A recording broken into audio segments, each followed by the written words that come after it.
Halo, kami dari kelompok 5 Psikologi 2B Universitas Pendidikan Indonesia.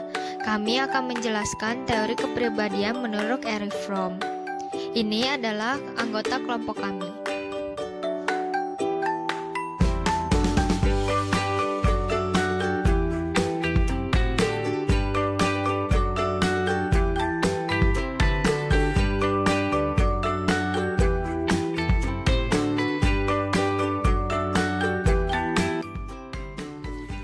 Erich Fromm lahir pada tanggal 23 Maret tahun 1900 di kota Frankfurt, Jerman.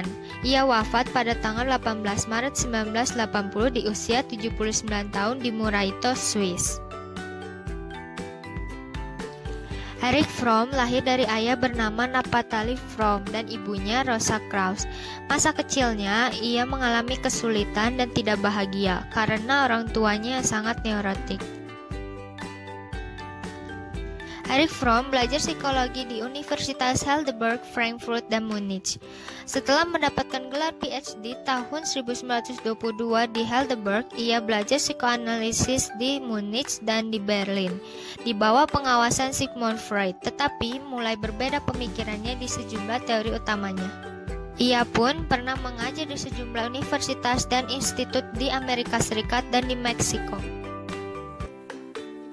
3 mekanisme struktur kepribadian. Yang pertama, autoritarianisme. Fromm mendefinisikan autoritarianisme sebagai kecenderungan untuk melepaskan kemandirian diri sendiri dan menggabungkan diri dengan seseorang atau sesuatu di luar dirinya untuk memperoleh kekuatan yang tidak dimiliki individu. Yang kedua ada destruktif. Destruktif berakar pada perasaan kesepian, keterasingan, dan ketidakberdayaan. Yang ketiga ada kesesuaian.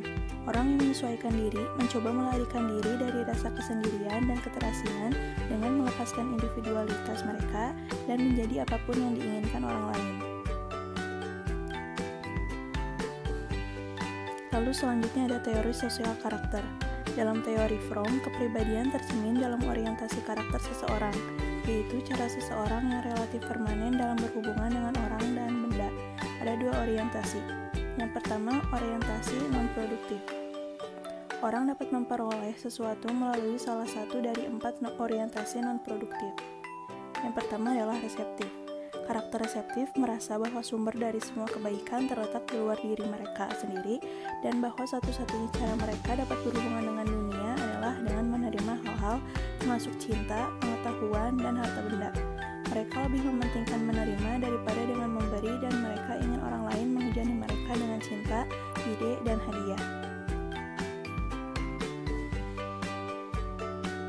Yang kedua, eksploitasi. Mereka secara agresif menerima apa yang mereka inginkan daripada menerimanya secara pasif. Dalam hubungan sosial, mereka cenderung menggunakan kelicikan atau paksaan untuk mengambil pasangan, ide, atau properti orang lain. Yang ketiga adalah penimbunan. Karakter penimbunan berusaha untuk menyelamatkan yang sudah mereka peroleh. Mereka memegang segala sesuatu di dalam dan tidak melepaskan apapun. Yang keempat, pemasaran.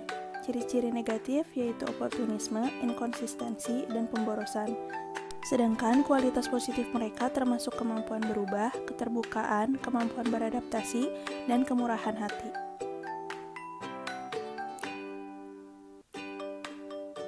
Selanjutnya adalah orientasi produktif. Orientasi produktif tunggal memiliki 3 dimensi, yaitu bekerja, mencintai, dan bernalar. Kelangsungan hidup mereka sebagai individu yang sehat tergantung pada kemampuan untuk menerima sesuatu dari orang lain, mengambil sesuatu pada saat yang tepat, untuk melestarikan sesuatu, bertukar barang, dan bekerja, mencintai, dan berpikir produktif. Selanjutnya adalah gangguan kepribadian. Fromm berpendapat bahwa orang yang terganggu secara psikologis tidak dapat mencintai dan gagal dalam menjalin hubungan dengan orang lain. Fromm juga membahas 3 gangguan kepribadian. Yang pertama adalah nekrofilia. Nekrofilia yaitu penyimpangan seksual yang mengacu kepada cinta kematian dan ketertarikan apapun terhadap kematian, di mana seseorang menginginkan kontak seksual tetapi dengan mayat. Yang kedua adalah narsistik ganas.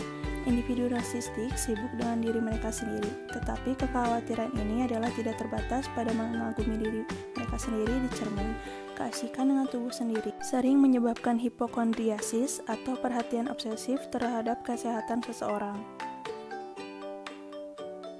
Yang ketiga adalah simbiosis incest.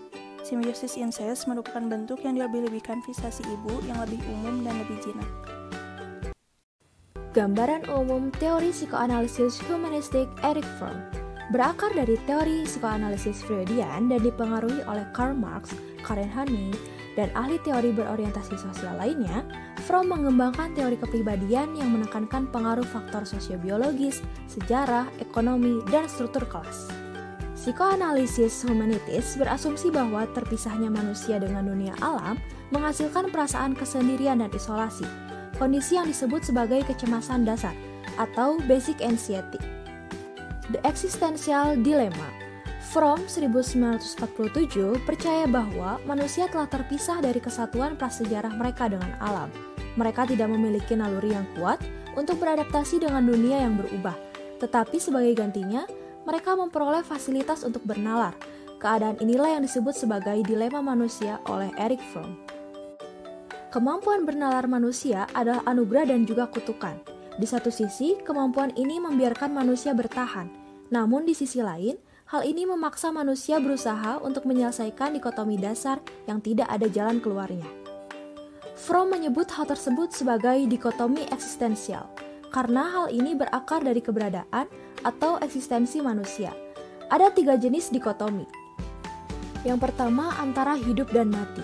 Berjuang untuk hidup dan mengabaikan bahwa kita akan mati, atau mempersiapkan kematian dan mengabaikan bahwa kita hidup di dunia dan tidak melakukan banyak hal.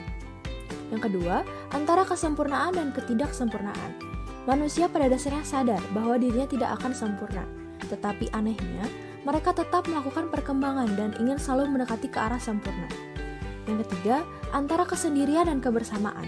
Manusia pada dasarnya sendirian, namun mereka tidak dapat mentolerir isolasi.